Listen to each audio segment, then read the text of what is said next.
Hello friends, Holmes কিচেনে আপনাদের স্বাগত। আজ আবারও চলে এসেছি একটা দারুণ রেসিপি নিয়ে আপনাদের কাছে। আজকের ভিডিওয় আমি আপনাদের বানিয়ে দেখাবো সবথেকে কম খরচে একেবারে অন্যরকম স্বাদের ম্যাঙ্গো আইসক্রিম। আপনারা অনেকেই বাজার থেকে ম্যাঙ্গো আইসক্রিম কিনে খেয়ে থাকেন, তবে এই আইসক্রিমটার স্বাদ একেবারেই অন্যরকম। একবার খেলে বারবার খেতে চাইবেন। আর এটা খুব সহজেই বাড়িতে বানিয়ে ফেলা যায়।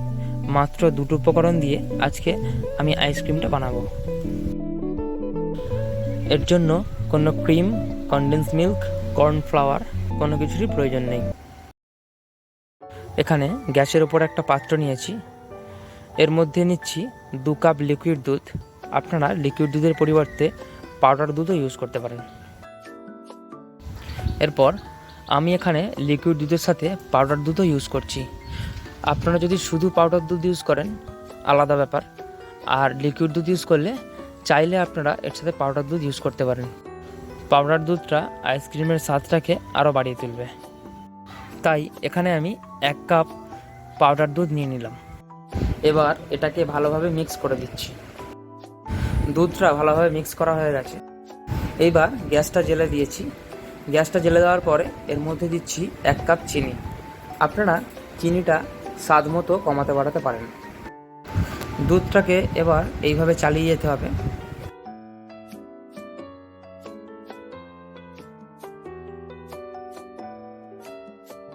দুধটাকে ঠিক এইভাবে ফুটিয়ে নিতে হবে আর কন্টিনিউ চালিয়ে যেতে হবে। দুধটাকে ভালোভাবে ফুটিয়ে নেওয়া হয়ে গেছে। দেখুন বেশ কিছুটা দুধ কমেও গেছে। এবার গ্যাসের ফ্লেমটা আমি অফ করে দেব। এবার দুধটাকে ভালোভাবে ঠান্ডা করে নেব। অপরদিকে একটা মিক্সি জারে আমি একটা বড় সাইজের পাকা আম কেটে মিক্সিতে দিয়ে ভালোভাবে একটা পেস্ট বানিয়ে নিয়েছি। এবার এর মধ্যে ঠান্ডা করে রাখা দুধটা দিয়ে দিচ্ছি। যেহেতু আমি আগেই পরিমাণ মতো চিনি দুধের মধ্যে দিয়ে দিয়েছিলাম, তাই এখানে আলাদাভাবে আর চিনি দেওয়ার প্রয়োজন নেই। এবার এটাকে ভালোভাবে মিক্স করে নেব। ওয়াও, কি দারুণ হয়েছে দেখুন। আমি চামচের সাহায্যে আপনাদের দেখাচ্ছি থিকনেসটা। যেহেতু আমি এখানে আইসক্রিমটা তৈরি করতে কোনো ক্রিম ইউজ করছি না, তাই দোকান থেকে কিনে আনা আইসক্রিমের সেই ক্রিমি ভাবটা আনতে এটাকে আমি একটু ঘনই রাখছি, তবেই এই ক্রিমি ভাবটা আপনারা উপভোগ করতে পারবেন। লিকুইডটা আইসক্রিম তৈরির জন্য রেডি হয়ে গেছে। এবার আইসক্রিমটাকে শেপ দেওয়ার জন্য আমি এখানে নিয়েছি কাঁচের গ্লাস। আপনারা যে কোনো পাত্র ইউজ করতে পারেন। দোকান থেকে যে আইসক্রিমের মোল্ড কিনতে পাওয়া যায় তাতেও আইসক্রিম বসাতে পারেন। এবার একটা চামচের সাহায্যে গ্লাসগুলো আমি ভরে দেব।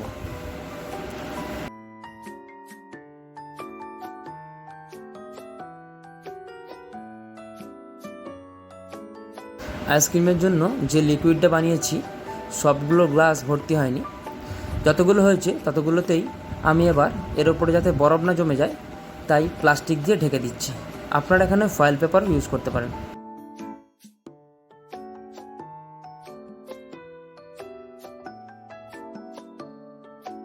ঠিক একই প্রসেসে প্লাস্টিক দিয়ে সবগুলো ঢেকে দিয়েছি। এবার এর মধ্যে আইসক্রিমের কাঠিগুলো দিয়ে দেবো। যেহেতু আমি এখানে খুব কম বাজেটেই এই আইসক্রিমটা করে দেখাচ্ছি, তাই এই কাঠিগুলো আমি নিজেই বাঁশের কঞ্চি কেটে বাড়িতেই বানিয়ে নিয়েছি। আপনারা চাইলে দোকান থেকে কেনা কাঠিও ইউজ করতে পারেন। কাঠিগুলো দেওয়ার জন্য এর আগেই প্লাস্টিকগুলো আমি ছুরি দিয়ে কাট করে নিয়েছিলাম, তবেই খুব সহজেই কাঠিগুলো দেওয়া যাচ্ছে। ঠিক একই প্রসেসে সবগুলোর মধ্যে কাঠিগুলো দিয়ে দেব। আইসক্রিমটা একেবারে রেডি ফ্রিজে রাখার জন্য। এবার এক এক করে 10 থেকে 12 ঘন্টার জন্য এগুলোকে ফ্রিজের মধ্যে ঢুকিয়ে দেব। আইসক্রিমগুলো 10-12 ঘন্টা ডিপ ফ্রিজে রাখার পর দেখুন খুব ভালোভাবে জমে গেছে। বাইরে থেকে দেখেই বোঝা যাচ্ছে আইসক্রিমগুলো খুব ভালোভাবে জমেছে।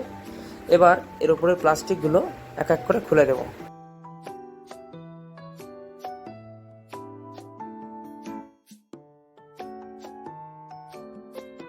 এবার আইসক্রিমগুলো গ্লাসের মধ্যে থেকে বের করে নেওয়ার জন্য আমি আরও একটা গ্লাসে কিছুটা জল নিয়েছি।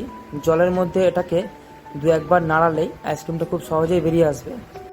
জলের মধ্যে না বসিয়ে কিছুক্ষণ যদি এমনি বাইরেও রেখে দেন আইসক্রিমটা খুব সহজেই বেরিয়ে আসবে। আইসক্রিমের গ্লাসটা একটু জলে দেওয়ার পর একটু আলতো করে ঘোরালেই খুব সহজেই আইসক্রিমটা বেরিয়ে আসবে।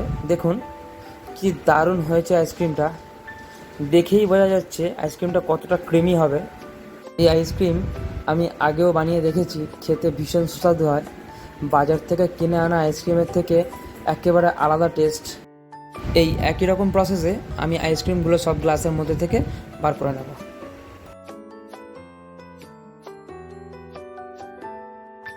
সব আইসক্রিমগুলো আমি বের করে প্লেটের মধ্যে নিয়ে নিয়েছি।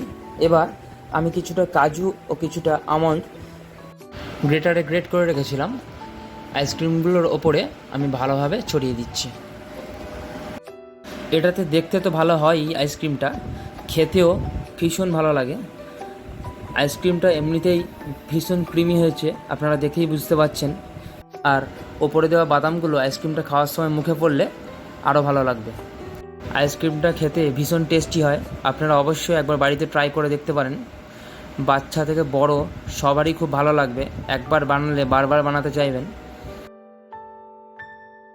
আশা করি ভিডিওটা ভালো লেগেছে। তো এই ছিল আজকের ভিডিও ভালো লাগলে ভিডিওটা লাইক করুন, কমেন্ট করুন, শেয়ার করুন। আর আরও ভালো ভালো রেসিপি পেতে চ্যানেলটা সাবস্ক্রাইব করে রাখুন, পাশে থাকা বেল আইকনটা প্রেস করে রাখুন, যাতে পরবর্তী ভিডিও আসলে আপনার কাছে প্রথম নোটিফিকেশানটা চলে যায়।